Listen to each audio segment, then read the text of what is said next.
I suppose just a sort of a semi moving on, I guess, to point 3A I have on the agenda here. Paragraph 3A. I need a Me paragraph. to the committee. Yeah. The R's have it. Yeah, paragraph 3A in that sense, or point 3A, is regards to the fact this year, as of January, in fact, this year, so we've missed it by 6 months, but who's counting? Um, uh, Hadrian's Wall gained World Heritage status, and this is an interesting connection because, in that sense, Hadrian's Wall has also had to very actively negotiate its place in the modern world.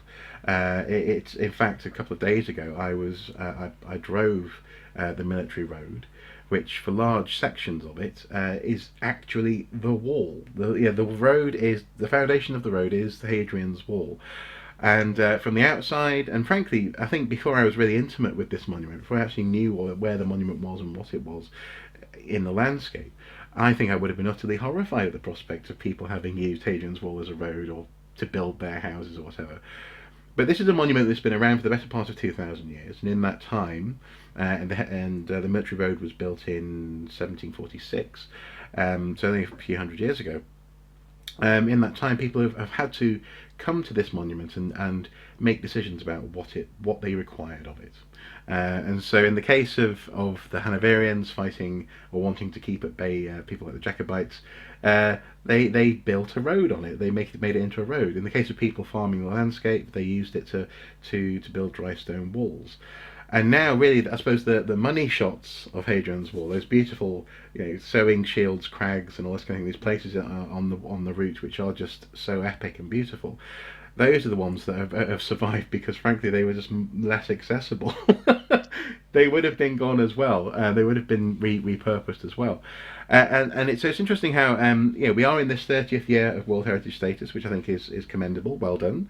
But it's maybe there are some lessons to be learned in terms of this conversation to do with Stonehenge, or perhaps actually maybe we should be learning lessons from how Hadrian's Wall was treated. For example, in Newcastle, supposedly bits of the wall were used in the Victorian era to build the train station.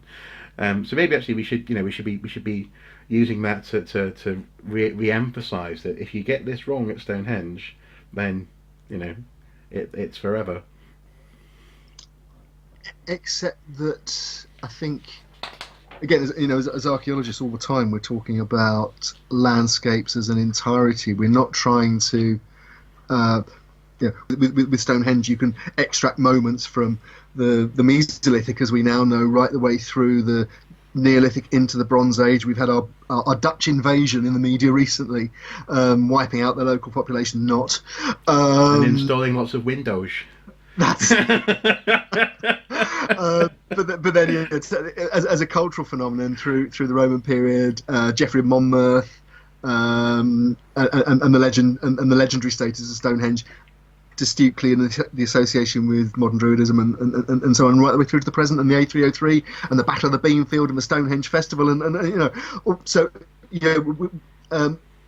these World Heritage sites aren't just a snapshot of a period in time. They're actually an entire landscape, but it's just a landscape that we've identified, that UNESCO's identified as having this outstanding universal value that make them particularly important to take good care of on behalf of the human species, not just the British or the English or whoever has the physical ownership of the site. That they have this this universal importance, and that includes accepting the whole history. I'm like you. The first time I drove along Hadrian's Wall, and you suddenly see Hadrian's Wall in front of you on the left-hand side, but in your rear-view mirror on the right-hand side, which means, what are you driving along? As you say, it is quite disconcerting when you suddenly realise you're not just driving along, the famous Staingate. You're actually on the wall itself. Absolutely. And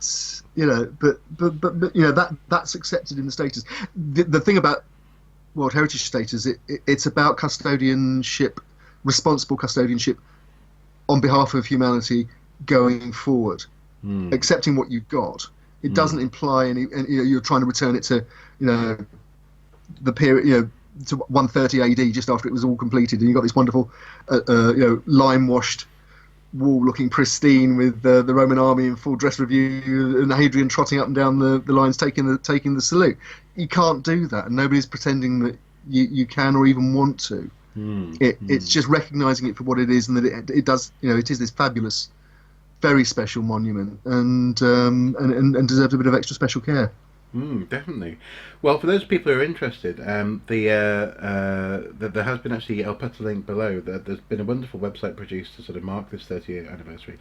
There's a wonderful map that's associated with it, an up-to-date map in terms of if you want to walk the wall, and also English Heritage have done 30 surprising facts about Hadrian's Wall for this 30th year of UNESCO World Heritage Site status. So it is a big anniversary. That basically means what I suppose what's interesting. I was going to say it means it's been safe for 30 years, but it doesn't. You see, what's interesting there is that as well, because I remember a couple of years ago, near Sycamore Gap, there was wasn't there an Aussie had died of something, and his friends superglued or something. They cemented a plaque to Hadrian's Wall very close to Sycamore Gap, and there's this public consultation from English Heritage saying, does anyone out there know anything about solvents, because we don't want to ruin the wall. And I suppose in that sense it's not, as you say, the World Heritage status isn't a cast iron skirt around a monument. It is, I suppose, you're signing up to appreciate it as for what it is, with its warts and all.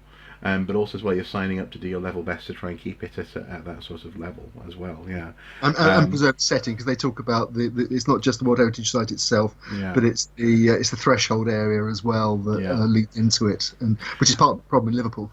Yeah, well, absolutely. But actually, speaking of which, that's another sort of, I suppose, related, because we don't have to move on too quickly from this segment, but a related issue in terms of the archaeology surrounding Hadrian's Wall is the fact that, rather wonderfully, haven't we had to resort to moles.